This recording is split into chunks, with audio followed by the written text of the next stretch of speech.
I want you to imagine an elephant. Not just any kind of elephant, a rich elephant. A rich elephant decked out in golden tusks. Its trunk wrapped in silk, diamond-studded skin. This guy was huge. Really, really huge. At first glance, you would think that he was living the high life. Totally free and unstoppable. But when you look closer, you see his leg tied to a post with a little rope that he could easily break free. Doesn't make sense, right?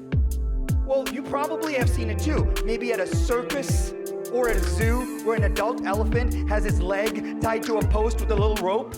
I mean, this is an elephant. It's so strong that it can break down trees. And it's held back by something so fragile? Why? Well, when it was a child, that rope was probably there to keep it in place. And as a little elephant, it really didn't know how to break free. It didn't even know why it was tied up. It tried, but it couldn't. It probably didn't have its parents around to teach it about this rope or how to break free. So what did it do? It just accepted. It just believed that that's just how it was.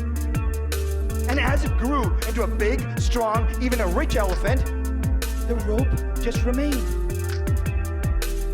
It had taught itself to be powerless over that rope. It had taught itself the concept of learned helplessness. Imagine this, learned helplessness. And if an elephant, a big, strong elephant, could be held back by something so fragile, what about us?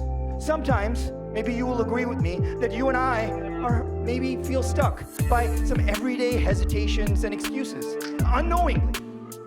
So how do we break free from these invisible ropes? How do we break free from being on autopilot on someone else's GPS?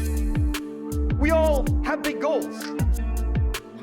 We all want to make a lot of money. Well, many of us want to change the world. My friend Aaron Stokes says, if you want to change the world, you probably have to write a check. And the crazy part about that is, we want success. We want to be wealthy.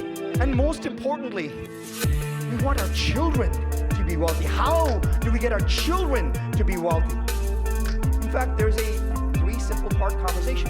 Beliefs to define your direction, agreements to set your rules, and algorithms to guide your decisions. I'll break it all down for you, but I gotta tell you about a story on how I accidentally came up with this. And this story is probably one of the scariest days of my life.